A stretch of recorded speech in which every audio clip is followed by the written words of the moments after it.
सगळ्यात आधी सर्वांना दहीहंडीच्या खूप शुभेच्छा. सौरभ, तुला माहिती आहे का, दिवसभरापासून आपण जय महाराष्ट्रावर आणि आपल्यासारख्या कित्येक वृत्तवाहिन्या खरं तर दहीहंडीचं कव्हरेज करतात आणि या दहीहंडीच्या इव्हेंट्समध्ये, या सगळ्या कव्हरेजमध्ये खूप सेलिब्रिटीज येतात आणि आपल्यासाठी ना आत्ता इथून पुढचा वेळ थोडासा खास असणार आहे. का माहिती आहे का तुला? नाही का? कारण ना आपल्या जय महाराष्ट्राच्या या ऑफिसमध्ये ना एक खूप खूप गोड सेलिब्रिटी आहे. तुला माहिती आहे कोण आहे? कोण आहे तू सांग.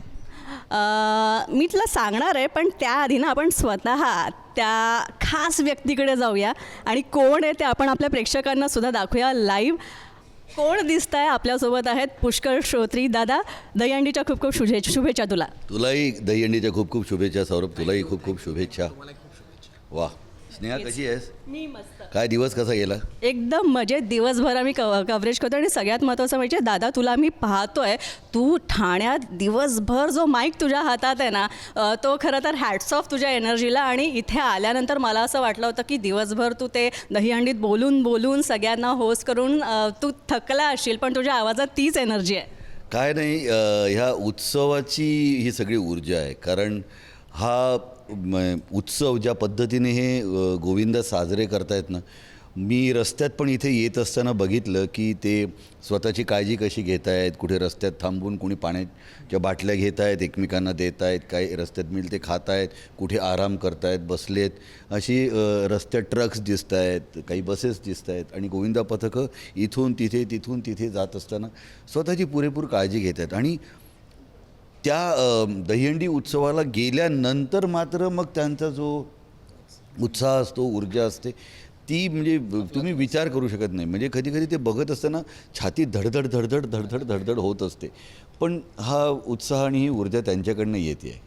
नक्कीच नक्कीच दादा. आणि हीच दादाची हीच उत्साह आणि दादाचा हीच सगळी पॅशन आपण घेऊन पुढे जाणार आहोत. मात्र दादाशी भरपूर गप्पासुद्धा मारायच्यात, मलासुद्धा मारायच्यात. पण दादा, सगळ्यात आधी तुला सांगू, आमची खूप इच्छा आहे की तू आमच्या जय महाराष्ट्राचं न्यूजरूम बघावंस आणि त्यासाठी मी सौरभला तुझ्याबरोबर पाठवते. सौरभ, आता आपला न्यूजरूम तू दाखव दादाला. इतके खास पाहुणे आले तर त्यांना असं थोडी सोडणार मी. हो, म्हणजे आपण एखाद्याच्या घरी गेल्यानंतर आपण नाही का अख्खं घर दाखवतो, हे बघा इथे आम्ही हे असं केलं आहे, इथे आम्ही असं केलं आहे. तसं मला सगळं हे बघायचं आहे आणि इथल्या लोकांची गप्पासुद्धा मारायची आहे. आणि प्रत्येकजण क्युरियस आहे आणि त्याचीच वाट बघतात की कधी एकदा तुम्हाला त्यांना बोलता येईल, तुम्हाला प्रश्न विचारता येईल. आपण त्यांच्याकडे पण जाऊयात. पण त्याच्या आधी माझा एक प्रश्न की आजचा दिवस नेमका तुमचा कसा होता? अरे अप्रतिम. म्हणजे लवकर उठलो. काल रात्री माझा मुलुंडमध्येच प्रयोग होता. तर प्रयोग संपल्यानंतर मुलुंडमध्येच माझी सख्खी मावस बहीण राहते, तिच्या घरी गेलो. तिच्या घरी रात्री 12 वाजता कृष्ण जन्म साजरा केला. त्यांच्याकडे छोटी बाळकृष्णाची मूर्ती आणि त्याला ना त्या छोट्या पाळण्याला अशी दोरी आणि त्यांनी असं ते पाळणा हलवत हलवत कृष्णाचं बालगीत गात गात गात कृष्ण जन्म तिथे साजरा झाला. आणि मग सकाळी लवकर उठून तुमच्याकडे कृष्ण जन्मोत्सव कसा होतो साजरा? माझ्या घरी जेव्हा आई कृष्ण जन्म साजरा करायची तेव्हा रात्री 12 वाजता पण करायची आणि दुसऱ्या दिवशी सकाळी दूध पोहे, दही पोहे असं नैवेद्य दाखवून आम्ही कृष्ण जन्म साजरा करायचो. पण तिथे माझ्या बहिणीकडे मी गेल्यानंतर तिथून मला ठाण्यात पोचणं शक्य होतं, लवकर पोचणं सोपं गेलं असतं म्हणून तिच्याकडे राहिलो आणि तिच्याकडनं पाहुणचार करून मग. आणि एकदा संकल्प प्रतिष्ठानच्या त्या दहीहंडीला गेल्यानंतर मला कळलंच नाही की मी संध्याकाळपर्यंत तिथे उभा आहे, मी काय करतो आहे हे मला काही जाणवलंच नाही. संचारलं होतं. त्यांच्याकडे बघून वेगळा उत्साह येतो, तसंच झालं होतं. आणि पुष्कर दादा, आता आजची दहीहंडी तुम्ही बघता, दरवर्षीच तुम्ही वेगवेगळ्या पातळ्यांवर या दहीहंडीमध्ये सहभागसुद्धा घेता. तुम्ही लहानपणापासून बघितलेली दहीहंडी आणि आजची दहीहंडी यात काही फरक जाणवतो तुम्हाला? प्रचंड फरक आहे. म्हणजे थोडंसं कमर्शियल स्वरूप झालेलं आहे हे आपण सगळं जाणतो आहोत. आणि इलेक्शन्स जवळ आल्यानंतर त्याचं स्वरूप वेगळं होतं हेही आता प्रत्येक नागरिकाला माहिती आहे, आपल्याला माहिती आहे की इलेक्शन जवळ आल्यानंतर त्या दहीहंडीचं स्वरूप थोडं बदलायला लागतं. सेलिब्रिटीज जास्त यायला लागतात.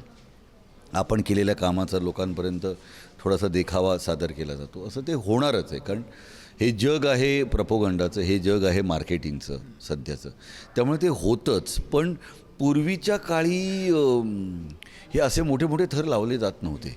जेव्हा पहिल्यांदा 9 थर लावून विश्वविक्रम झाला 2010-11च्या सुमारास असेल माझ्या मते, ठाण्यातच, त्यावेळी मंचावरती मी उपस्थित होतो आणि तेव्हा हा विश्वविक्रम झाला आहे हे असं याची देही याची डोळा मी बघितलेलं होतं. आज पुन्हा ठाण्यामध्ये 3 मंडळांनी 9 थर लावले होते आणि आज ठाण्यामध्येच 10 थराने पुन्हा विश्वविक्रम वेगळा तिथे नोंदवला गेला. सो विक्रम होत आहेत, विश्वविक्रम होत आहेत. हा खेळ जगभरात पोचतो आहे. स्पेनमधले किंवा जगभरातले गोविंदा तयार होत आहेत, तिथेसुद्धा हा खेळ उत्साहात साजरा केला जातो आहे. पण आता हे जरा जास्त कमर्शियल झालं आहे. म्हणजे याचा खेळ झाला आहे, त्याचबरोबर याचा इव्हेंटसुद्धा झाला आहे, पण उत्सव कुठेतरी याच्यात हरवतोय. उत्सव खेळ होतात, उत्साह होतात, पण आता जर त्याचा इव्हेंट झाला आहे. जुना उत्सव दिसत नाही आता आपला. ठीक आहे, न्यूजरूम मी दाखवतो सगळ्यात आधी. तर इकडे आमचं प्रोडक्शन कंट्रोल रूम आहे आणि तिथे सगळं आमचं फायनल आउटपुट जातं. तिकडे आपल्याला जाता येणार नाही आत्ता, कारण प्रचंड व्यस्त तिकडे आणि लाईट पण कमी आहे. आणि त्याचबरोबर त्रास होणार नाही असं नाही नाही, बिलकुल त्रास कोणालाच होणार नाही. उलट तुम्ही तिकडे गेलात तर काम सोडून ते तुमच्याशी बोलते. आणि इकडे इनपुट डिपार्टमेंट आहे, इकडे सगळ्या बातम्या वगैरे येत असतात राज्यभरातून देशभरातून. आणि त्या बातम्यांवर प्रोसेसिंग चालतं, ते म्हणजे या आउटपुट डिपार्टमेंटला. आणि इथे बरेच प्रश्न आहेत जे त्यांना तुम्हाला विचारायचं आहे. ॲक्शन बँडमध्ये लिहिणारे कोण असतात? ही सगळी टीम, हीच सगळी टीम का? अरे वा. आणि तिथूनच पहिला प्रश्न आहे तुमच्यासाठी खास. बिलकुल, करूयात सुरू. नमस्कार सर, मला तुम्हाला विचारायला आवडेल की दहीहंडी उत्सव आता आज आहे, तर मग तुमच्या लहानपणीची या उत्सवातली तुमची आवडती आठवण किंवा असे स्पेशल क्षण. खूप आहे. तुझं नाव काय? माझं नाव साक्षी कीर. साक्षी. कुठची आहेस तू मूळची? मी रायगडची आहे. रायगड. माझं पण रायगड जिल्ह्यात उरण. मी श्रीवर्धन. श्रीवर्धन. अरे वा वा वा. मी तसे जवळजवळ होतो. आपण कोकणाची सुरुवात जिथून होते तिथली आपण. तर लहानपणी जेव्हा जेव्हा असा उत्सव साजरा व्हायचा, आम्ही बिल्डिंगमध्ये आमची मुलं मिळून हे करायचो. मी आणि माझा भाऊ घरामध्ये ह्याला पण फॅनला पण एक दोरी बांधून त्याच्यामध्ये एक वाटी अडकवून त्याच्यात पाणी टाकून ती पण आम्ही घरात खेळायचो. खूप मस्ती करायचो त्यावेळी. पण जेव्हा कॉलेजमध्ये जायला लागलो ना, तेव्हापासून दहीहंडी उत्सव वेगळ्या पद्धतीने साजरा केला जातो हे कळायला लागलं. तोपर्यंत बिल्डिंगमध्ये इथे तिथे पार्ल्यामध्ये माझा जन्म झाला. पार्ल्यात तसं शांत होतं. मी खऱ्या अर्थाने दहीहंडी चा हा इव्हेंट आणि उत्सव बघायला लागलो ठाण्यामधून. मला असं वाटतं ठाण्यामध्ये जेवढ्या मोठ्या प्रमाणात होतं ना, नंतर माझ्या मते पुण्यात होतं, पण ठाण्यात जेवढ्या मोठ्या प्रमाणात दहीहंडी साजरी केली जाते तशी कुठेच नाही. प्रीतीला. हाय प्रीती. Hello sir. तू कुठची आहेस? सर माझं नाव प्रीती. माझं मूळ गाव उत्तर प्रदेश आहे, पण मी लहानाची मोठी इथेच विरारला झाली आहे. आणि अस्खलित मराठी बोलते. अरे वा. नाही उत्तम. वा वा. उत्तर प्रदेशमधली म्हणजे कुठली आहेस तू? गाजीपूर जिल्हा. वा. अरे प्रसिद्ध आहे तुमचं गाजीपूर जिल्हा. हां, म्हणूनच महाराष्ट्रात आलीस ना, हे बरं आहे ना. नाही, जन्मच महाराष्ट्रात झाला आहे. महाराष्ट्रात आला. वा वा वा. मला खूप आवडलं आहे. सर, माझा प्रश्न असा आहे की म्हणजे आगामी चित्रपटात तुम्ही विनोदी भूमिका साकारताना दिसणार आहात का? चांगला प्रश्न विचारलास. मी ना आता 33 वर्ष या क्षेत्रात काम करतो आहे. म्हणजे 1992 साली मी पहिलं व्यावसायिक नाटक केलं होतं, हसत खेळत, अशोक सराफ यांच्याबरोबर, विनोदी नाटक. त्यानंतर मी अनेक विनोदी नाटकं केली.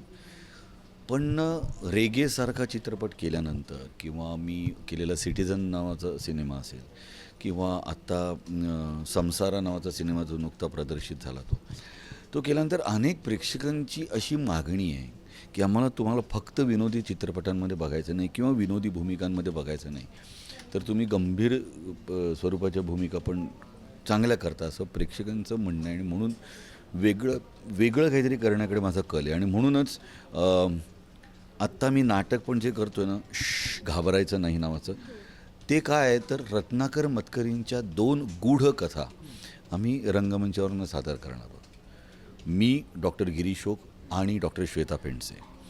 आणि त्याचं थोडा प्रयोग असा वेगळा करतो आहोत. मी तुम्हाला सगळ्यांना आमंत्रण आहे की गोष्ट सांगता सांगता आम्ही त्या गोष्टीतले पात्र होऊन जातो. आत्तापर्यंत आपण अभिवाचन बघितलं आहे की हातात घेऊन कोण ना कोणतरी वाचून दाखवतो, गोष्ट तशी सादर होतं.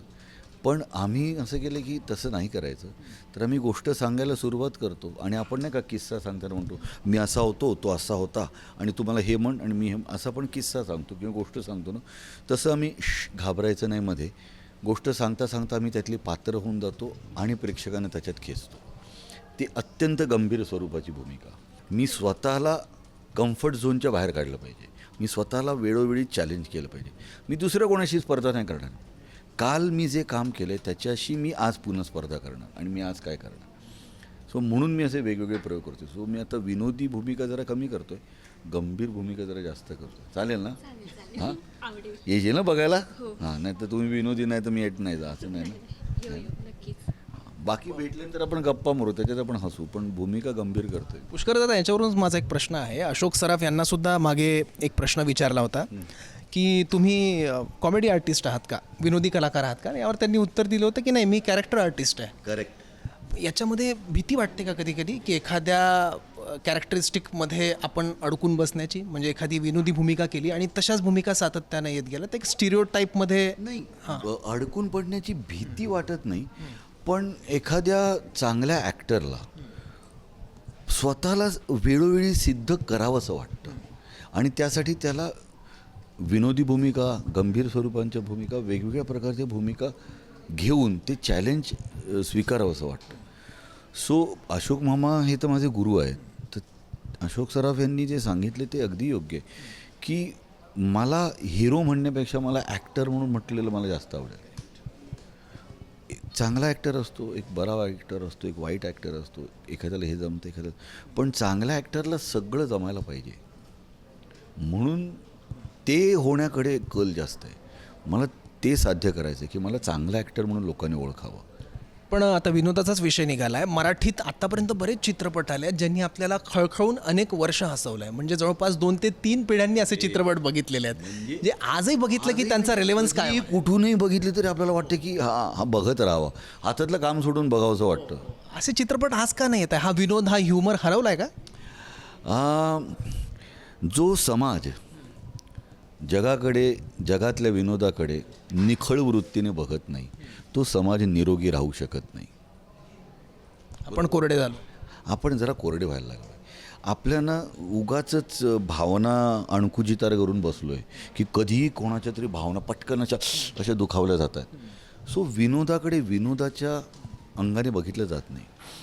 त्याच्यात आणखीन एक प्रकार आहे की विनोद करण्याच्या मागे तुझा हेतू काय आहे. मी जर तो विनोद माझ्यावरती केला ना तर काहीच प्रॉब्लेम नसतो ना, पण मी तुझ्यावरती विनोद करायचा आणि विनोदाने मला जर चिमटा आला ना तर मला किंवा गुदगुल्या झालं तर आवडेल किंवा मला असं झालं तर आवडेल, पण मला विनोदाने बोचकारता कामा नये. आणि काही जणं विनोद करण्यामागचा हेतू बोचकारण आहे ना, ते जरा आणि भावना पण हल्ली फार नाजूक झाल्या आहेत ना. झालेली आहे. लगेच कॉन्ट्रोवर्सी तयार होते. हो, काही जण कॉन्ट्रोवर्सी करण्यासाठी मुद्दा म्हणून विनोद करतात, असं नाही वाटत तुला? बरोबर आणि वाटतं, पण बोलता येत नाही आपल्याला त्याबद्दल.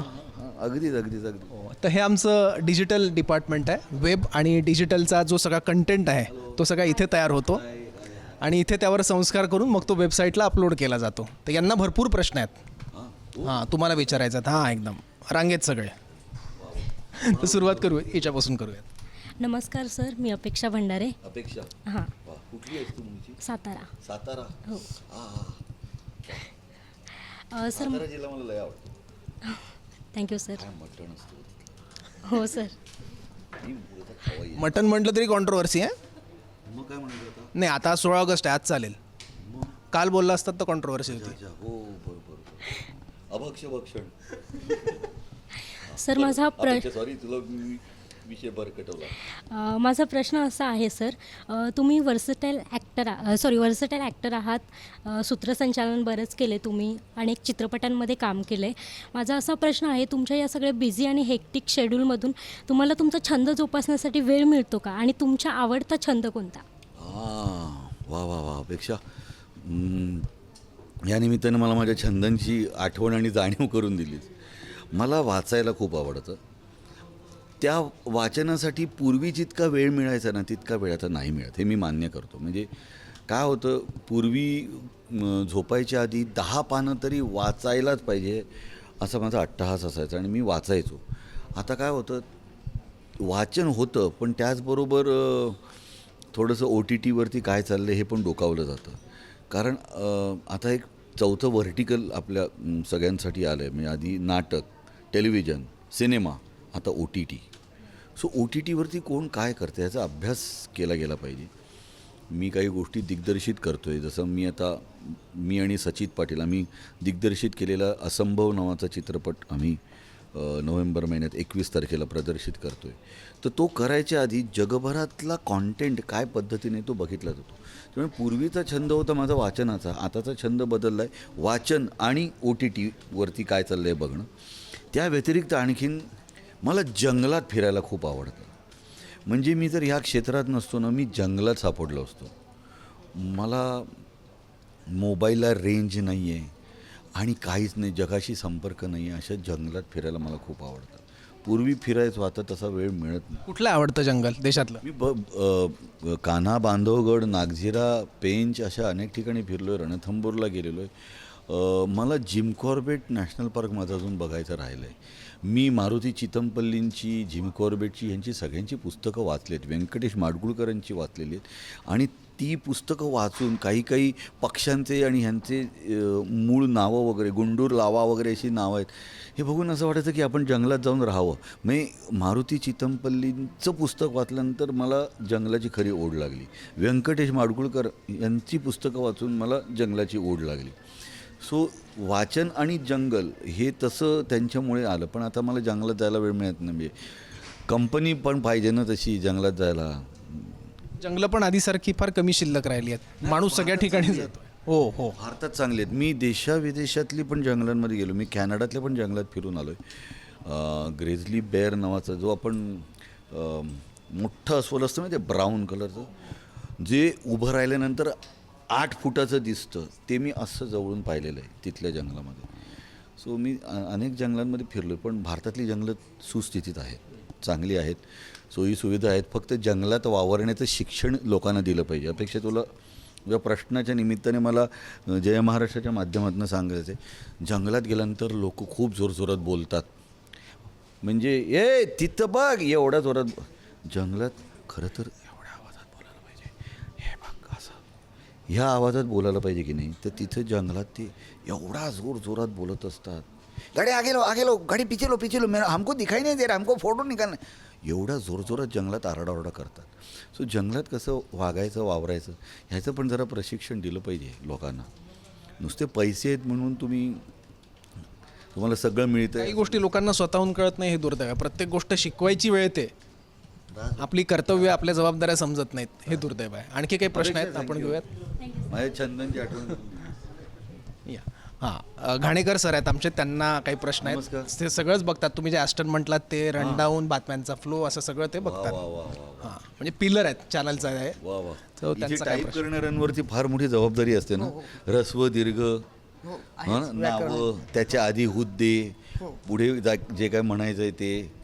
मी एकदा अटकच्या ऐवजी अकट पण वाचलं होतं कुठल्या तरी एका चॅनलवर. असो. मगाशी तुम्ही तो प्रश्न उपस्थित केला होता की घाबरणे या नाटकाबद्दल. तर मतकरींची गूढ कथा आणि त्यांचं मानसशास्त्र ह्याच्याकडे एक अभिनेता म्हणून तुम्ही कुठल्या प्रकारे बघता, कुठल्या अँगलने बघता? वा क्या बात आहे. मी तुम्हाला सांगू का, मतकरींच्या कथा मी त्यांची पुस्तकं मी लहानपणापासून अनेक वेळा वाचली आहेत. निजधाम असेल, कबंध असेल, खेकडा असेल, ती पुस्तकं मी पारायणं केलेली आहेत. गंमत काय होते, जेव्हा एखादं पुस्तक तुम्हाला वारंवार वाचावंसं वाटतं, एकदा दोनदा नाही वारंवार वाचावंसं वाटतं, तेव्हा एक गोष्ट येतो, जो संकेत आपल्याला कळतो ना, की म्हणजे मला हे आवडतं आहे. मग हे मला का आवडतं आहे? अभिनेता म्हणून मी स्वतःला विचारतो, मी हे वाचक म्हणून मला आवडतं आहे का अभिनेता म्हणून आवडतं आहे? तर माझ्या लक्षात आलं की मला अभिनेता म्हणून हे आवडतं आहे, की मला हे जर करायला मिळालं तर आवडेल. मग ते कुठच्या पद्धतीने केलं पाहिजे? मग त्यातलं मानसशास्त्र शोधावं लागतं अभिनेत्याला. की एखादं आम्ही त्याच्यात पावसातला पाहुणा करतो आणि त्याच्यात आम्ही जेवणावळ ह्या 2 कथा करतो. दोन्हीकडचा समान धागा आहे पाहुणा. पावसातला पाहुणा जो आहे त्याची मानसिकता वेगळी आहे आणि जेवणावळमधला पाहुणा आहे त्याची मानसिकता वेगळी आहे. आणि खऱ्या अर्थाने म्हणाल तर जेवणावळमधला जो पाहुणा आहे, ज्याला जवळजवळ भस्मे झाल्यासारखी त्याला भूक आहे, त्याला सतत खायला आवडतं. आता तेच मानसशास्त्र तुम्ही आजच्या राजकारण्यांना लावा, की स्वतःच्या भुकेमुळे बळी पडलेला असा तो जेवणावळमधला पाहुणा आहे, बरोबर. तर मला जितकं मिळेल तितकं मला खाता येईल असे जे भ्रष्ट नेते असतात किंवा अधिकारी असतात किंवा जो भ्रष्ट माणूस कोणी असेल, राजकारणीच कशाला, कोणीही भ्रष्ट माणूस असेल, त्याला जी खा सुटलेली असते त्यातनं त्याचाच बळी जाऊ शकतो का, हे मानसशास्त्र पण तुम्ही त्याच्यामध्ये शोधू शकता जेवणावळमध्ये, नाही का. त्यामुळे तिथे भयकथांच्या ऐवजी आपण त्याला गूढकथा जास्त म्हणतो, कारण ना त्याच्यात दचकणं नाही आहे, त्याच्यात तुम्ही गोष्टीत हळूहळू घुसत जाता आणि रेग्युलर इंटरवल्सने तुम्हाला ना शॉक्स मिळत राहतात. आईला हे असं आहे, अच्छा हे असं आहे, हे असं आहे, असं होत जातं. सो ही मतकरींच्या लिखाणाची ताकद आहे असं मला वाटतं. मिळालं उत्तर. Yes sir, thank you. धन्यवाद. आणखी काही प्रश्न आहेत? बरेच आहेत, त्यातले काही मोजके घेऊयात आपण. नमस्कार, माझं नाव अवंतिका. अवंतिका ही झीवरती आमची माहिती आहे मला, हां? माहिती आहे, सिरियल होती. त्याच्यामुळे तुझं नाव अवंतिका ठेवलं का? हा, असंच आहे, म्हणजे घरचे तर तसंच सांगतात मला. हो ना, वाटलंच मला. तुम्ही आत्तापर्यंत बऱ्याच सिनेमांमध्ये, मालिकांमध्ये काम केलं आहे, पण त्यातली तुमची आवडती भूमिका कुठली आहे आणि का? अगं असं नाही सांगता येणार. म्हणजे काय होतं, आता अवंतिकामधली भूमिका माझी अत्यंत आवडती. अविनाश कुलकर्णी नावाची भूमिका करायचो. अवंतिका लागायची 8 वाजता, 8:30 वाजता लागायची वादळवाट, त्यातली परताप खांडागळे, ही पण भूमिका मला आवडायची. का आवडायची तर 8 वाजता मी साधा सरळ अविनाश कुलकर्णी आहे, हां, आणि 8:30 वाजता अत्यंत भ्रष्ट असा आणि करप्ट डोक्याने, विचारांनी, सगळ्या पद्धतीने वाईट प्रवृत्तींचा परताप खांडागळे आहे. सो त्या दोन्ही मालिका लागोपाठ लागायच्या. सो मला ते पण करायला आवडायचं, हे पण करायला आवडायचं. आजही मला सूर्याची पिल्लीमधला रघुराया पण करायला आवडतो, कारण रघुरायाची गंमत अशी आहे की तो पहिले 2 अंक काही बोलत नाही, फक्त त्याचं अस्तित्व जाणवतो. त्याला रघुरायाला सूर्याची पिल्लीमध्ये पहिल्या 2 अंकात संवादच नाही आहे, पण त्याचं अस्तित्व जाणवत राहतं. सो ते एखाद्या अभिनेत्यासाठी चॅलेंजिंग असतं की संवाद नसतानासुद्धा माझी रिॲक्शन, मला काहीतरी म्हणायचं आहे हे प्रेक्षकांपर्यंत पोहोचवणं, हे पहिल्या 2 अंकात होतं. आणि तिसऱ्या अंकात, पहिल्या 2 अंकात त्याला जे म्हणून दाबायचा प्रयत्न करतात त्यांच्या विरुद्ध तो उसळतो, ते तिसऱ्या अंकात बघायला मिळतं. सो असा रघुराया पण मला करायला आवडतो. आणि मला घाबरायचं नाही मधले 2 वेगवेगळे पाहुणे करायला आवडतात. मला परफेक्ट मर्डरमधला निरंजन करायला आवडतो. परफेक्ट मर्डरमध्ये मी इन्स्पेक्टरची भूमिका पण करतो ती, हां, मग तेही करायला आवडतं, हेही सो ना ॲक्टर म्हणून मला सगळंच करायला आवडतं. मला माझ्या पद्धतीने लोकांचं रंजन होईल. समजा मी जर गंभीर स्वरूपाचं नाटक करत असेल किंवा चित्रपट करत असेल तर लोक तिकीट काढून काय बघायला येतात? गंभीर. मग त्यांना त्याचं समाधान द्यायचं आहे. लोकांनी जर कॉमेडी सिनेमा किंवा कॉमेडी नाटक म्हणून पैसे देऊन आलेत तर त्यांना हसायला मिळालं पाहिजे पुरेपूर, आणि ते करण्याकडे माझा कल असतो. आणखी काही प्रश्न आहेत? मिळालं तुला उत्तर? हो, मिळालं. ठीक आहे. आणखी काही प्रश्न आपण घेऊयात पटापट. इथूनच घेऊयात. काय करतेस? मी यूट्यूबचं पाहते. यूट्यूबवर सगळे व्हिडिओ ती अपलोड करते एडिट करून. हां, नमस्कार, माझं नाव वैष्णवी आहे. हो, तर मला प्रश्न असा आहे की जे ॲक्टर्स आहेत ते वर्षानुवर्ष थिएटर्स करत असतात, ऑडिशन्स देत असतात, त्यानंतर त्यांना जाऊन कुठेतरी मोठी संधी मिळते. पण हल्ली असं होतं, जे रील स्टार आहे या सोशल मीडिया इन्फ्लुएन्सर आहे त्यांना फॉलोवर्स पाहून किंवा काय फेमस ते किती आहे ते पाहून त्यांना संधी मिळते या त्यांची कास्टिंग होते. तर याबाबत तुमचं काय मत आहे? चुकीचं आहे. म्हणजे मला फॉलोअर्स किती आहेत त्याच्यावरनं काम मिळण्याच्या ऐवजी मी खरंच त्या कामासाठी योग्य आहे का नाही, म्हणजे शरीरयष्टीने, आवाजाने, नजरफेकीने मी आहे की नाही हे बघितलं जावं. एक, मला ते झेपेल की नाही, माझा अनुभव आहे की नाही हे दुसरं बघितलं जावं. आणि वर्कशॉप घेतली जावीत आणि मग त्या अभिनेत्याकडनं काम करून घेतलं जावं. हे जे 30 सेकंदाचे रील स्टार्स आहेत, 30 सेकंदामध्ये हे करत आहेत, ते त्यांच्या पद्धतीने त्यांचं काम करत आहेत. त्यांच्या फॉलोअर्सना त्यांचा सिनेमा बघायला तिकीट काढायला सांगा, येतात का? त्याचं कन्व्हर्जन तिकिटात होतं आहे का? नाही. त्याचं तिकीट कोण काढतं आहे? प्रशांत दामलेंचं नाटक बघायला येणारा प्रेक्षक, प्रशांत दामलेचे फॉलोअर्स किती आहेत हे बघून त्यांचं नाटक बघतायत का? प्रशांत दामलेंसारखा माणूस, ज्याला मी गुरुजी म्हणतो, कारण मराठी नाट्य व्यवसाय इतक्या चांगल्या पद्धतीने जोपासला आहे, वाढवतो आहे. आणि जसं प्रशांत दामलेंच्या नाटकाला गर्दी होते ना, त्याच्यामुळे त्याचा फायदा बाकीच्या अनेक नाटकांना होतो आहे, की आज मी नाटक बघितल्यानंतर मला जो आनंद मिळतो आहे, मला हा आनंद परत हवा आहे, मग दुसरं कुठलं तरी नाटक बघायला जावं. म्हणून असा प्रेक्षक विचार करून बाकीची मराठी नाटकं पण बघायला जातो आहे. तो फॉलोअर्स बघून जात नाही आहे. तो काय बघतो आहे, हा मला आनंद देणारा कलाकार आहे की नाही. सो माझ्या मते हे फॉलोअर्स बघून ह्याला किती आहेत, आणि ते आजकाल विकत पण मिळतात. हो, ती विकत मिळतात. माझं सगळं ओरिजिनल आहे, माझं एकदम ऑर्गॅनिक आहे. आपल्याकडे काही विकत घेतलेलं नाही, खोटं काही नाही. तुला काय वाटतं? बरोबर. सहमत आहेस की नाही? हो. म्हणजे मी ऑडिशन्स द्यायला तयार आहे. ऑडिशन्स, लुक टेस्ट ह्या सगळ्या व्हायलाच पाहिजेत. कारण दिग्दर्शकाला, तुमच्या DOPला, तुमच्या प्रोडक्शन डिझायनरला, तुमच्या कॉस्ट्यूम डिझायनरला त्यांनी त्यांचा विचार करून एक त्यांनी चित्र तयार केलं, त्याच्यात आपण फिट बसतोय की नाही हे ठरवण्यासाठी वेळ मिळाला पाहिजे ना. सो ऑडिशन्स द्यायला काय हरकत नाही, ती द्यायलाच पाहिजे. स्क्रीन टेस्ट द्यायलाच पाहिजे. पण ह्याचे फॉलोअर्स एवढे आहेत म्हणून ह्याला काम देऊया हे चुकीचं आहे. Yes, thank you Vaishnavi. आणखी प्रश्न आहेत काही? शेवटचे 1-2-3 प्रश्न आपण घेऊया आणि मग आपल्याला दहीहंडी पण फोडायची आहे. अरे हां, अक्षय घुगे आहे, इनपुटला हा काम करतो. सगळ्या बातम्या जिथून येतात, रिपोर्टरसोबत कम्युनिकेशन करणं. काय प्रश्न? खबर तुझ्याकडे येते? पहिली खबर माझ्याकडे येते. बरं, खबर आणि बखर याच्यातला फरक काय? तसा डायरेक्ट फरक मला नाही सांगता येणार. हां, तो सांगू शकतो. बखर म्हणजे इतिहासातल्या ज्या महत्त्वाच्या नोंदी ज्यात असतात ती बखर. तुमच्याकडे येते ती खबर. खबर, हां. दोन्ही नाही समजलं तर खणली तुमची कबर. वा. तर पुष्कर दादाचं काम आपण अनेक वर्षापासून कलाकार म्हणून पाहतोय. मला दादाला विचारायला आवडेल की हल्लीचा जो यूथ क्राऊड, यंग क्राऊड आहे, ते OTT पाहायला त्यांना फार आवडतं. वेगवेगळ्या वेबसिरीज असतील. मराठी कलाकार हे आपल्याला अनेक हिंदी OTTमध्ये पाहायला मिळतात, काम करताना बघायला मिळतात. पण मराठी वेबसिरीज ह्या तितक्या प्रमाणात पाहायला मिळत नाही. काही उत्तम, उदाहरणार्थ समांतर वगैरे खूप अप्रतिम वेबसिरीज घडल्या आहेत. तर मराठी वेबसिरीजचा कंटेंट वाढण्यासाठी तुमचं काय मत आहे? तिथे तशा फार कंटेंट आपल्याला पाहायला का नाही मिळत? याचं कारण मी आत्ता अभ्यास केला. कारण मी आत्ता एक जगदीशा नावाची एक मराठी वेबसिरीज प्रोड्यूस पण केली आणि डिरेक्ट पण केली. आणि त्यानिमित्तानं मी जो अभ्यास केला तो सांगतो आहे. मराठी प्रेक्षक आजही टेलिव्हिजनला जास्त चिकटला आहे. त्यानंतर तो नाटक बघायला प्राधान्य देतो. आणि तिसरं प्राधान्य त्यांचं चित्रपटाला असतं. तिसरं का असतं?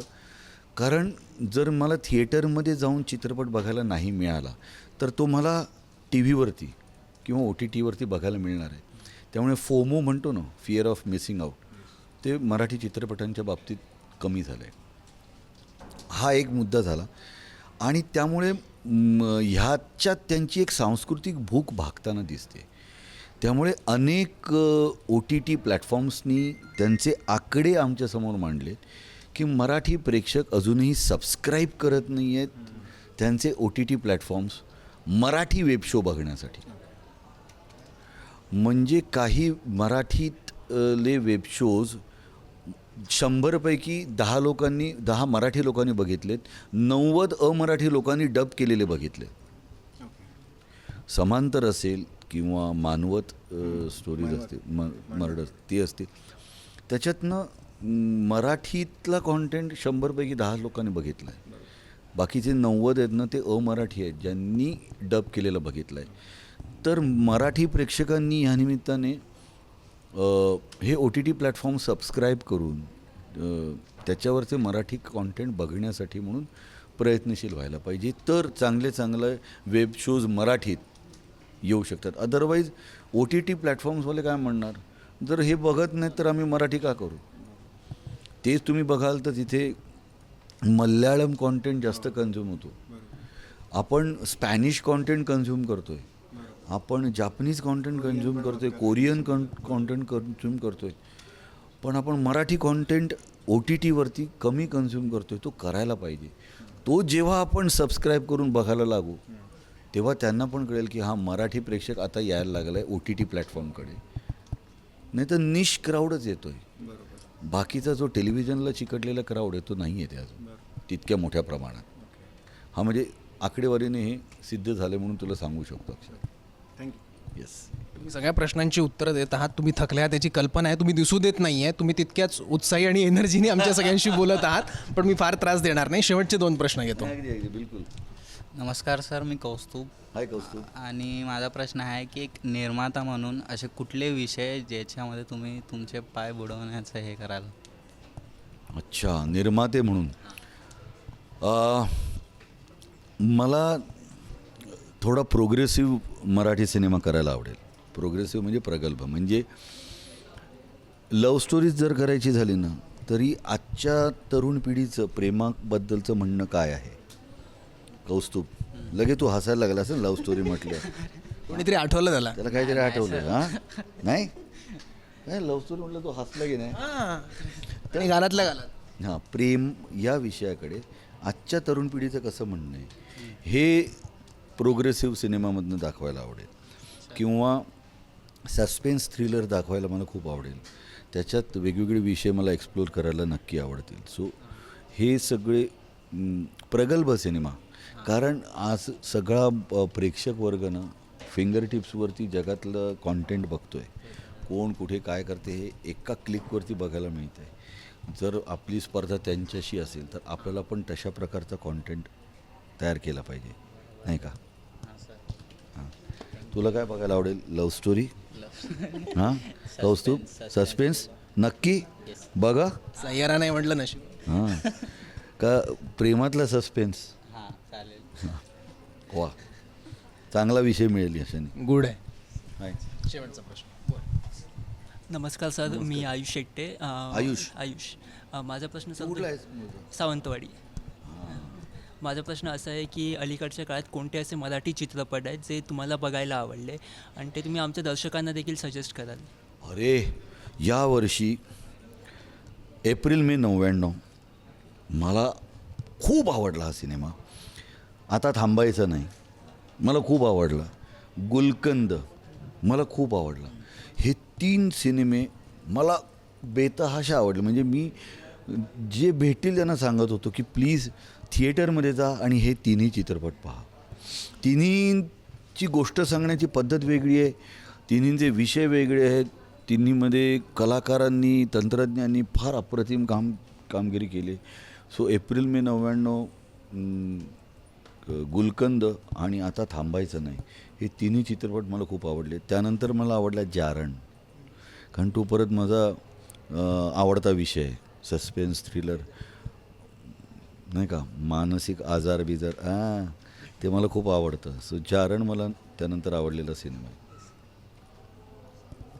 येस. तुला कुठचे आवडतात बघायला? Crime thriller. हां, क्राईम थ्रिलर. क्राईम थ्रिलर ना. मग जारण पाहिला का? जारण बघेन, नक्कीच बघेन. बघ. येस. आता माझा प्रश्न आहे पुढचा, थोडंसं पॉलिटिकल सोशो पॉलिटिकल विषयाकडे येतो. मराठीच्या विषयावर काही कळत नाही. माझ्या इथून वरती 1 किलोमीटरवर राजकारण सुरू होतं. बरं, ठीक आहे, हरकत नाही. पश्चिम बंगालमध्ये आत्ता एक डिसिजन झाला आहे की रोज एकतरी शो तिथल्या प्रादेशिक भाषेचा दाखवावा. चित्रपट असेल तर एक शो तरी रोज प्रत्येक थिएटरमध्ये, असा निर्णय पश्चिम बंगालमध्ये झालेला आहे. वा, अशा पद्धतीचा निर्णय आपल्या इथं व्हावा अशी तुमची अपेक्षा आहे का? अर्थातच आहे, अर्थातच आहे. म्हणजे गंमत काय माहिती आहे का, राज ठाकरेंनी फार पूर्वी असं म्हणून ठेवलं होतं की तुम्ही काही झालं की खळखटायक म्हणून माझ्याकडे येता, थिएटर मिळत नाही म्हणून माझ्याकडे येता. मी तुम्हाला थिएटर मिळवून देईन, मी तुम्हाला स्क्रीन मिळवून देईन. प्रेक्षक कसे मिळवून देणार? हा प्रश्न, हा सवाल अत्यंत योग्य आहे. त्यासाठी लेखक, दिग्दर्शक, तंत्रज्ञ, कलाकार ह्यांची पण एक जबाबदारी आहे की मला प्रेक्षक आणायचे असतील तर मला काम तसं केलं पाहिजे.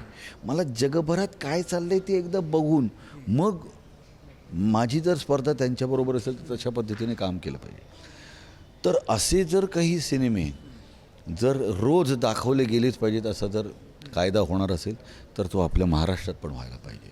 ठीक आहे, एक शेवटचा प्रश्न विचारतो. पॉलिटिकल नाही आहे, पण मराठी भाषेबद्दल आहे. नको आहे तुम्हाला इथे. नाही नाही, कबुतरांबद्दल नाही आहे, कबुतरांबद्दल नाही प्लीज ते पण नाही अजिबात. मराठीचा नाही, मराठीचा विषय आहे. मराठीच्या मुद्द्यावरून मराठी कलाकार भूमिका घेत नाहीत असा एक आरोप होतो मराठी कलाकारांवर. तर त्याच्याबद्दल तुम्ही कसं बघताय कलाकार म्हणून त्या, कारण त्याला आर्ग्युमेंट असंही केलं जातं की कलाकार हा कुठल्या भाषेचा नसतो, जातीचा नसतो, धर्माचा नसतो. माझं तसं आर्ग्युमेंट बिलकुल नाही आहे. माझं स्पष्ट म्हणणं आहे, मला जे येतं ते मी करतो, बरोबर. मराठी भाषेविषयी जर मला काही बोलायचं असेल तर मी सोशल मीडियावरती लिहिण्यात वेळ घालवू का मराठी भाषेची महती, माहिती, गोडी गंमत सांगणारा कार्यक्रम सादर करू? तर मला त्याच्याऐवजी ते येतं ना, तर मी ते करतो. पूर्वी आम्ही आणि आमचे बाप नावाचा कार्यक्रम करायचो, ज्याच्यामध्ये सुद्धा आम्ही आचार्य अत्रे, पु ल देशपांडे ह्यांनी आपल्याला काय म्हणजे इतका मोठा खजिना देऊन ठेवला आहे, तो बघा, तो वाचा. आणि जोपर्यंत तुम्ही पुढची पिढी वाचत नाही तोपर्यंत काही होणार नाही. हाताला पुस्तकाचा स्पर्श झाला पाहिजे, नवीन पुस्तकाचा वास आलाच पाहिजे, स्पर्श पानांचा लागलाच पाहिजे. ते जो तुम्ही पुस्तक वाचत नाही तोपर्यंत काही घडू शकत नाही, हे सांगणारा आम्ही आणि आमचा बाप होता. म्हणजे काय, मराठी भाषेच्याबद्दलच बोलत होतो ना. आता आम्ही लाभले आम्हाचं भाग्य नावाचा कार्यक्रम करतो. म्हणजे काय, आम्ही समग्र मराठीतल्या कवी, गीतकार, लेखक, साहित्यिक यांनी काय काय करून ठेवलं. नाधो महानोरांनी काय केलं आहे, ज्या बाईला धुळाक्षरंसुद्धा येत नव्हती त्या बहिणाबाईने काय करून ठेवलं आहे. अरे केवढे असामान्य व्यक्तिमत्व. त्यांनी मराठी भाषेला अभिजात भाषेचा दर्जा मिळतो. म्हणजे काय होतं, इतक्या वर्षात संत ज्ञानेश्वरांपासून आजपर्यंत वैभव जोशी असतील, संदीप खरे असतील, या सगळ्या लोकांनी त्याच्यात जी त्यांच्या कलाकृतींनी भर घातली आहे म्हणून अभिजात भाषेचा दर्जा मिळाला ना. मग आता काय वा वा वा अभिजात भाषेचा दर्जा मिळाला गप्प बसायचं नाही. आता उलट जबाबदारी वाढली. जर पुढच्या जनरेशनला हे सगळं वाचायला मिळावं तर त्यांना काय वाचावं, कसं वाचावं, त्याचा आनंद कसा घ्यावा, वाचावं असं मुळात आपण काय देणार आहोत का, द्यायला पाहिजे. म्हणून तर त्यांच्यासमोर हे मांडणं की व्यंकटेश माडगुळकरांनी काय लिहून ठेवलं आहे, गदिमांनी काय लिहून ठेवलं आहे, पुलंनी काय लिहून ठेवलं आहे, आचार्य अत्रेंनी काय लिहून ठेवलं आहे, तिथे शंकर पाटलांनी काय आहे, दमा मिरासदारांनी काय, पुशी रेगेंनी काय, पुबा भावेंनी काय, सगळं बघा ना, वाचा ना. इथे लक्ष्मीबाई टिळकांनी काय लिहून ठेवलं आहे बघा, अरुणाताई ढेरेंनी काय लिहिलं आहे वाचा.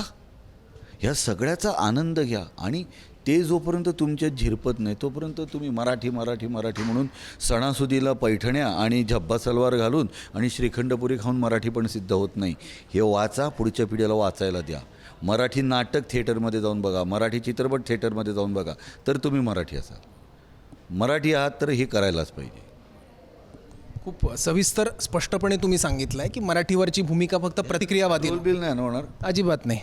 कारण कुत्र्यांवरून नाही नाही नाही, कबूतर उडाली आहेत आता. हां, काय नवीन निर्णय काय झाला आता? काय नाही, सध्या तरी ताडपत्री टाकली आहे. आता बघू काढता का कोणी परत. बरं. आणि मुंबईतल्या भटक्या कुत्र्यांविषयी काय करायचं? आता माझा पर्सनली वीक पॉईंट आहे कुत्रे, त्याच्यामुळे त्याच्याबद्दल मी काय बोलणार नाही तर माझी कॉन्ट्रोवर्सी होईल. मलाही आवडतात कुत्रे, आवडतात. मी पण श्वानप्रेमी आहे, हो मान्य आहे. पण ह्याच्यावरती एक काय तो निर्णय श्वानप्रेमी संघटना आणि सरकार ह्यांनी मिळून घ्यायला पाहिजे लवकरात. नियंत्रण आवश्यक आहे. हो, नियंत्रण आवश्यक, मॉनिटरिंग आवश्यक. दत्तक गेले पाहिजेत. आपण स्ट्रे डॉग्स म्हणतो, म्हणजे रस्त्यावरचे कुत्रे, ते दत्तक घेतले गेले पाहिजेत. त्यांची निगा राखली पाहिजे, काळजी घेतली पाहिजे, डॉक्टर्स पुरवले पाहिजेत. हे सगळं केलं गेलं पाहिजे. कारण काय, रॅबीजमुळे जीव पण जात आहेत लोकांचे. भटक्या कुत्र्यांच्या चाव्याच्या केसेससुद्धा खूप वाढल्या आहेत. एका गावात तर अनेक जणांना लागण झाली होती. त्याच्यामुळं गांभीर्यानंच हा सगळा विषय बघितला पाहिजे. म्हणजे 90च्या दशकात माझ्याकडे एक मोपेड होती ज्याचा सायलेन्सर बिघडला होता. आणि मी पार्ला स्टेशनला ती मोपेड पार्क करायचो, प्रयोगाला जायचो. आणि पार्ला स्टेशनवरनं ती मोपेड काढली की त्याचा सायलेन्सर फाटलेला असल्यामुळे आमच्या गल्लीतल्या कुत्र्यांना कळायचं हा निघाला स्टेशनवरनं. मग ते कुत्रे गल्लीतले असे सरसावून तयार व्हायचे की आला येतो. आणि मग ती मोपेड, हो त्याला स्पीड किती असणार, म्हणजे जवळजवळ थांबलेल्या गाड्या ओव्हरटेक करतील की काय, ह्या स्पीडने मी त्या मोपेडवरनं घराच्या दिशेने निघायचो. आणि माझ्या बाजूने कुत्रे धावत निघायचे. मी दुर्लक्ष करायचो, बाबांनो तुम्हाला जे काय करायचं. एका पॉईंटनंतर ते कुत्रे पण कंटाळायचे ह्याच्याकडे काही ह्याला हा घाबरत नाही.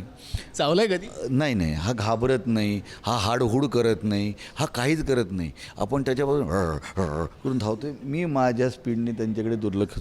शेवटी एका पॉईंटला ते कुत्री मला सोडून निघून जायचे आणि मग मी माझ्या घरी पोचायचो. पण मला लक्षात यायचं की मी मोपेड सुरू केली की तिकडे ते सुरू झालेले आहेत, ते थांबणार नाहीत. त्यांना ते गाठण्यापेक्षा सोबत पळतोय आणि मागं लागलोय आणि समोरचा माणूस घाबरतो याचा आनंद जास्त घ्यायचा असतो. माहीत नाही मला, पण नाही मी तो आनंद त्यांना द्यायचो.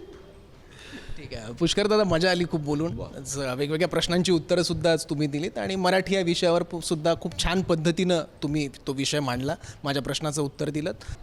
पुष्कर दादा, मगाशी तू बोलत होता, सौरभ तुझ्याबरोबर बोलत होता, तेव्हा एक गोष्ट तू खूप सुंदर बोललात आणि ती मला खूप आवडली. ती म्हणजे आपण नेहमी कम्फर्ट झोनमधनं बाहेर यायला हवं. पण आता आपली सायकोलॉजी किंवा आपलं मानसिकता अशीच झाली आहे की आपल्याला नाही यायचं आहे कम्फर्ट झोनच्या बाहेर. पण आता बाहेर यायचं म्हणजे नेमकं काय करायचं? इच्छा असते पण ते होत नाही, म्हणजे नेमकं काय करायचं? हे बघ, स्वतःला चॅलेंज करणं हे खूप महत्त्वाचं आहे.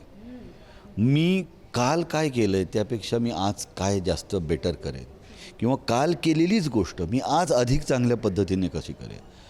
आजची गोष्ट मी उद्या तीच तर परत करावी लागली तर ती मी उद्या आणखीन चांगली कशी करेन, हे स्वतःला चॅलेंज करणंच आहे. आणि त्याच्यात स्वतःशी स्पर्धा करणं महत्त्वाचं आहे. मुळात स्वतःशी स्पर्धा करा, इतर कोणाशी स्पर्धा करू नका. स्वतःशी स्पर्धा करा, तीच तुम्हाला पुढे घेऊन जाईल. संधी ही ना एका अदृश्य झोपाळ्यासारखी असते. आता तो अदृश्य झोपाळा आहे, कधीतरी तुमची उडी त्याच्यावर पडणार आहे आणि मग तुमच्या संधीचं सोनं होणार आहे. पण त्यासाठी तुम्हाला काय करायचं आहे? उड्या मारत राहायचं आहे. कधीतरी तुमची उडी त्या संधी नावाच्या झोपाळ्यावर पडणार आहे, हे लक्षात घ्या. सो तुम्हाला उडी मारायची आहे, तुम्हाला मेहनत करायची, तुम्हाला स्वतःला चॅलेंज द्यायचं आहे, तुम्हाला कम्फर्ट झोनच्या बाहेर पडायचं आहे आणि त्या संधी नावाच्या अदृश्य झोपाळ्यावर जाऊन बसायचं आहे. नक्कीच खूप छान. खरं तर पुष्कर दादा बोलतो आणि पुष्कर दादाबरोबर अशाच गप्पा मला माराव्याशा वाटतात. पण काही प्रश्न आमच्या संपादिका आहेत जय महाराष्ट्र वृत्तवाहिनीच्या, वृषाली कदम, खूप छान पद्धतीने त्यांचं कॉर्डिनेशन असतं आमच्याबरोबर. आणि वृषाली मॅडमनासुद्धा पुष्कर दादाला काही प्रश्न विचारते. वृषाली मॅडम, खरं तर इंटरप्ट करूच नाही असं मला वाटत होतं, कारण इतक्या सुंदर गप्पा चाललेल्या. पण आता स्वतः तुम्ही इथं आल्यानंतर मी प्रश्न विचारणार नाही असं होऊ शकणार नाही. मला आश्चर्य एका गोष्टीचं वाटलं की अभिनेता म्हणून आपण सर्वश्रुत आहातच, पण आपण नेते देखील होतात असं मला कळलेलं आहे. आणि तेही अगदी ऐन उमेदीच्या काळामध्ये आपण इलेक्शन लढलेलं असं मला कळलेलं आहे. तर तो नेमका काय किस्सा आहे मला नक्की जाणून घ्यायला आवडेल आणि आमच्या प्रेक्षकांना. हां, काय झालं, एका बेसावत क्षणी आमच्या ग्रुपवरती एक जबाबदारी आली. काय झालं की महादेव लक्ष्मण डहाणूकर महाविद्यालय, तिथे माझं माध्यमिक शिक्षण झालं. आणि त्यावेळी वेगवेगळ्या पॉलिटिकल पार्टीजचे जे यूथ विंग्ज असतात त्यांचे तिकडे इलेक्शनला लढणं असायचं. मी जेव्हा TYBComला होतो त्यावेळी आमच्या ग्रुपने असं ठरवलं की यावेळी आपण कुठल्याही पॉलिटिकल पार्टीला आपल्या कॉलेजमध्ये येऊ द्यायचं नाही. सो मी आणि प्रसाद देसाई नावाचा माझा मित्र जो CA झाला, आम्ही असं दोघांनी ठरवलं की मी चेअरमनला आणि तो जनरल सेक्रेटरी या पदासाठी उभे राहणार. आणि आम्ही असं म्हणणार की no entry to party politics. कॉलेजमध्ये ही वेळी मला वाटतं हे धाडसाचं होतं, प्रचंड धाडसाचं होतं. दुसरं धाडसाचं काम असं होतं की यावेळी इलेक्शनच्या निमित्तानं कोणीही मारामारी करणार नाही. मारामाऱ्या व्हायच्या कॉलेजमध्ये इलेक्शनला खूप मारामाऱ्या व्हायच्या, आजही होत असतील माहीत नाही, पण इलेक्शनच्या निमित्तानं खूप मारामाऱ्या व्हायच्या. तर मारामारी करणार नाही. ज्यांना कोणाला इलेक्शन लढवायचं आहे त्यांनी प्रत्येक वर्गात जाऊन त्याला काय म्हणायचं आहे ते भाषणाच्या स्वरूपात सांगायचं. त्यामुळं काय झालं की भाषण ज्याला करता येत नाही किंवा ज्याला बोलता येत नाही तो इलेक्शनला उभंच राहणार नाही. मुळात तुला बोलता आलं पाहिजे, तुझं म्हणणं मांडता आलं पाहिजे. सो आम्ही सगळ्यांनी जाऊन प्रत्येक वर्गात आम्हाला काय म्हणायचं आहे ते भाषणातून सांगितलं आणि लोकांना विद्यार्थ्यांना वोटिंग करण्याचं आव्हान दिलं. आणि त्यानंतर मी चेअरमन आणि प्रसाद देसाई जनरल सेक्रेटरी झालो. निवडून आलो त्या वर्षी. पण ते एकच वर्ष होतं. यावर्षी आम्ही no entry to party politics, आणि त्यावेळी आम्ही सगळ्यांना सांगितलं होतं भाषणं तर करायचीच आहेत, पण पोस्टर्स लावायची. तुम्हाला तेही काम केलं आहे, भाषणं केलेली आहेत, पोस्टर्स लावलेले आहेत. पुष्कर श्रोत्रीने हे सगळं माझी ऐन उमेदीच्या माझी चित्रकला चांगली असल्यामुळे पोस्टर्स मीच बनवले आहेत माझी. आणि त्याला आम्ही एक आयडिएशन असं केलं होतं की नो पार्किंगचा बोर्ड असतो ना, तसा P क्रॉस, आणि त्याच्यावरती लिहिलं होतं no entry to party politics, so P. अशी पोस्टर्सची युद्ध केली होती. पोस्टरचं युद्ध होतं. आता आपण पाहतोय, जसं मला वाटतं सौरभनेही तो प्रश्न विचारलेला, मराठी, इतर भाषा ह्या सगळ्या ह्याच्यामध्ये आपणच असे एक असामी आहात की ज्यांनी पूर्वय्या नावाचा एक कार्यक्रम सुरू केलेला होता. त्याबद्दल नक्कीच आम्हाला जाणून मी स्वतः फार क्युरियस आहे. पूर्वय्याची गंमत अशी आहे की मी आणि अजित परब आम्ही खूप जवळचे मित्र आहोत. वी आर एक्सटेंडेड फॅमिली असं म्हणू शकतो. सो अनेक वेळा ना गप्पा मारत असताना अजितच्या गाण्याचा मी भयंकर चाहता आहे, प्रचंड चाहता आहे. सो गप्पा मारत असताना आम्ही असं ऐकून आहोत की तुम्ही कानसेन तर आहातच, पण तानसेनही आहात. हां, म्हणजे मी अधूनमधून त्याच्याबरोबर कधी कधी पण तो जितका चांगला गातो ना, तो गप्पांमधनं असा विषय निघाला आणि आमच्या लक्षात आलं की महाराष्ट्र आणि पश्चिम बंगाल ही 2 राज्य अशी आहेत ज्यांच्यामध्ये कमालीचं साधर्म्य आहे.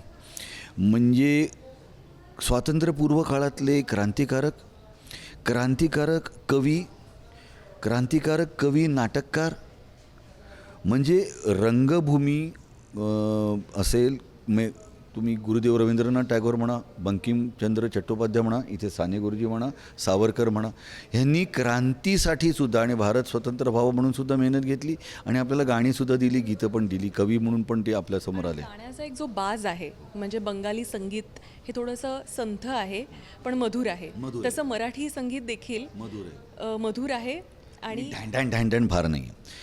आणि तिथे नाटकाची परंपरा पश्चिम बंगालमध्ये तितकीच आहे, तिथे गाण्याची परंपरा तितकीच आहे. सो महाराष्ट्र आणि पश्चिम बंगालमध्ये कमालीचं साधर्म्य आहे. फक्त एकच फरक आहे, तिकडे समुद्रात सूर्य उगवतो, आपल्याकडे समुद्रात सूर्य मावळतो. तर मग अशी संकल्पना आहे की पश्चिम बंगालमधनं उगवलेले जे संगीतकार आहेत, ज्यांनी महाराष्ट्रात येऊन ते तळपले, त्यांनी जी हिंदी गाणी दिली, त्यांच्या गाण्यांचा कार्यक्रम म्हणजे पूर्वय्या. म्हणजे काय तर सलील चौधरी, अनिल विश्वास, SD बर्मन, RD बर्मन, हेमंत कुमार आणि Kishore Kumar as music director यांच्या गाण्यांचा कार्यक्रम आम्ही सादर करतो. आणि त्यामध्ये सादर करत असताना निवेदन करायचं नाही असं ठरवलं. म्हणून प्रवीण जोशींनी असं लिहिलं, मी पुष्कर श्रोत्री नाही तर मी पुष्करचंद्र श्रोत्रोपाध्याय आहे.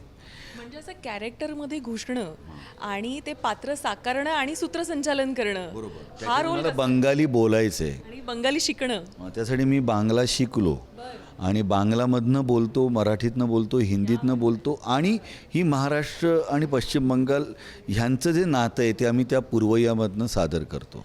मला हेच विचारायचं आहे की जर पुष्कर श्रोत्री हे बंगाली शिकू शकतात, तर मग आणखीन एखादी भाषा शिकली तर काय वाईट आहे? काय वाईट आहे? आणि आपली नुसती भाषाच गोड नाही आहे, तर आपल्याला लाभलेली जी लिपी आहे ना देवनागरी, ती फार सुंदर आहे. म्हणजे चिकणी म्हणतो ना आपण, आकर्षक चिकणी, इतकी सुंदर आपल्याला देवनागरी लिपी लाभलेली आहे. त्यामुळे मी अनेकांना सांगतो की आपण आता मोबाईलमध्ये ना मला जायचं आहे तर MALAGAY असं नका टाईप करू. आता प्रत्येकाचा मोबाईल स्मार्ट आहे, त्याच्यामध्ये देवनागरी लिपीचा फॉन्ट अवेलेबल आहे. तर मग मराठीतला संदेश तुम्ही मराठीच्या इतक्या देखण्या देवनागरी लिपीमध्ये का तुम्ही टाईप करून पाठवत नाही? मी आग्रहाने सांगतो, मराठीतला संदेश देवनागरीमध्ये पाठवा. इंग्रजीतला संदेश असेल तर तो रोमनमध्ये पाठवा. तो नुसतं मराठी बोला, मराठी वाचा हे नाही, तर मराठीमध्ये लिहा, मराठीमध्ये विचार करा. स्वप्न बघा ती पण मराठीतच बघा. नक्कीच. तर मी पुन्हा एकदा स्नेहा आणि सौरभ या दोघांकडे थँक्यू वृषाली मॅडम, धन्यवाद. पुष्कर दादा, मला आणखी एक क्युरिओसिटी आहे बरं का. तू काही वृत्तवाहिनीसाठी पण न्यूज अँकरिंग केलेलं आहेस, तू वृत्तनिवेदकसुद्धा होतास. तर समजा आता पुष्कर दादा जर जय महाराष्ट्र वृत्तवाहिनीला असता आणि पत्रकार पुष्कर दादा आम्हाला पाहायला मिळाला असता, तर पुष्कर दादाने कसं सगळं केलं असतं? मला एक छोटीशी झलक हवी आहे. दहीहंडीचं अँकरिंग. दहीहंडीचा अँकर. नमस्कार, मी पुष्कर श्रोत्री आणि तुम्ही पाहताय जय महाराष्ट्र. आज तुमच्यासाठी खास बातमी घेऊन आलेलो आहे. ठाण्यामध्ये दहीहंडीचा उत्सव फार मोठ्या उत्साहात साजरा झालेला आहे आणि तिथे 10 थरांचा विश्वविक्रम यावर्षी साजरा केलेला आहे. मला दिसतं इथे की जय महाराष्ट्राच्या ऑफिसामध्ये पुष्कर श्रोत्रीसारखे नामवंत कलावंत त्यांनी हजेरी लावलेली आहे आणि त्यांनी गप्पा मारता मारता उत्तम उत्तरंसुद्धा दिलेली मला इथे दिसत आहेत. तर पुन्हा भेटणार आहोत आपण. जय महाराष्ट्र पाहत राहा, कुठेही जाऊ नका, हातातल्या रिमोटला स्पर्श करू नका, पाहत राहा जय महाराष्ट्र.